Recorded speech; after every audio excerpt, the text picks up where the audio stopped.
The Democrats don't like it when we scream socialism. I get it, right? They're always putting some social good out in front and saying, well, what do you guys don't like Social Security?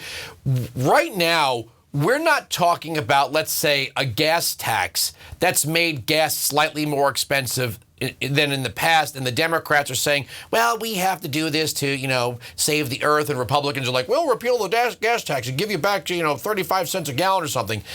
Do you feel like we're at a point now where we're not having policy debates, that it's gotten so bad the Democrats figure, all right, we can't make everyone happy, so we're going to make them so miserable. The only place they can get resources and relief is from government. So gas subsidies in the form of a gas card, or more food stamps, or some kind of housing subsidy, free college tuition, that this is how you bait people into socialism when they're miserable.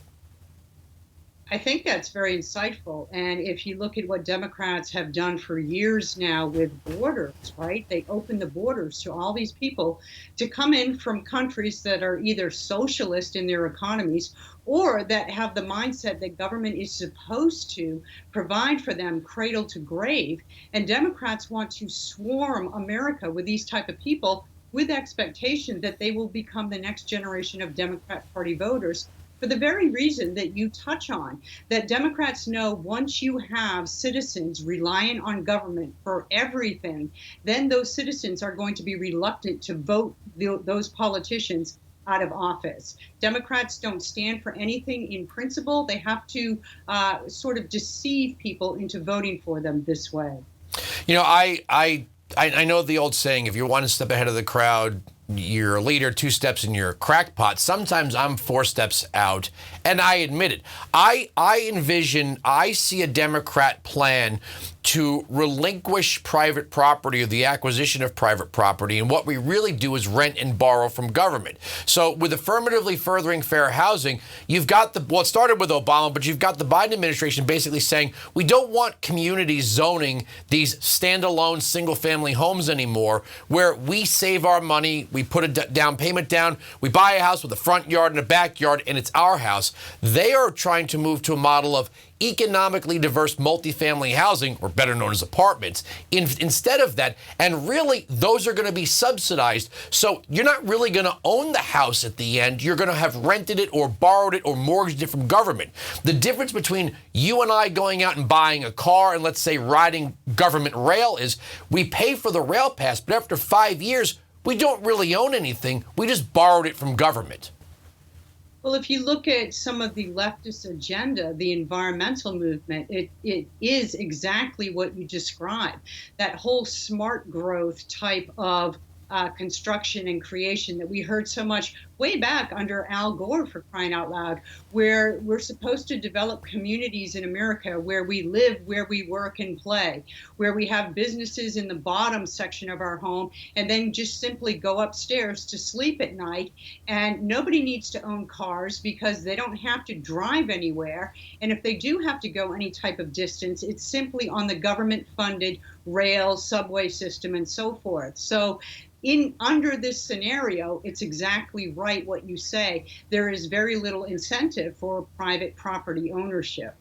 I've argued many times that progressivism naturally emanates from a city. The denser the population, the more rules, the more government. That the Democrats tend to benefit from where we've built up, and conservatives tend to benefit from where we've built out. And conservatives right now, with this increase of population density coming from the border and these housing and transportation plans, the Democrats are going to win the game of geometry. They don't actually have to densify the cities anymore. They've just got to move a measurable amount of density to the suburbs and the rural areas, and then they win. They can flip House seats. They can flip the Senate. They don't need to get rid of the Electoral College. They'll just flip a handful of red states. Yeah, it's very strategic how Democrats are able to look down the road, and where Republicans are fighting in one area, Democrats are able to spread their tentacles and see 6 or 7 different ways that they can accomplish their same nefarious leftist socialist design by attacking in different areas. And what you just described is a very unreported, underreported, and little talked about scenario, but Democrats have steadily been doing this for years. You know, and I last week I even did it on this program, and I've read the 10 Pillars of Communism on the air, here and on radio, the abolition of the distinction between town and country, right? They've won the cities, they own the cities, they don't need to win by 90% anymore. They've got to move some of those voting resources elsewhere. In other words, getting rid of the distinguishing quality between the rural and suburban areas and their Chicago's, New York's, Portland's, San Francisco's. They want the whole country to be governed like San Francisco. And here's another pillar that sort of goes hand in hand with what you just described: the destruction of the middle class, which we really saw ratchet up under the coronavirus, where the government dictates ordering small businesses to close down. Many of those businesses which have not been able to reopen, which have put really a lot of middle class Americans in financial distress, relying on either the stimulus dollars that Joe Biden and his feckless administration so helpfully hand out, or on some larger corporation hiring them for a low-wage position. Yeah, I mean, the Amazons did just fine. The Walmarts did just fine, right? The large-scale chain restaurants that could do the contactless curbside delivery 24 hours a day, they did just fine. I mean, we saw the governor of Michigan basically say, nope, you small businesses, you're going to be shut down. You can't buy potting seed and soil anymore in the hardware store. Just, shop at the big box stores because they have everything you need. It's like, okay, so you're the party of the little guy?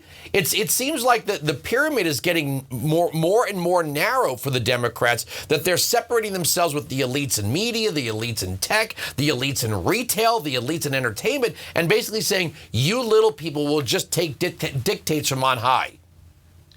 That's absolutely right. And then for the next phase of it, here come all the woke corporations to push the social justice agenda that the Democrats in political circles aren't able to always get past because of that thing called the Constitution, or that thing called elections and people's will.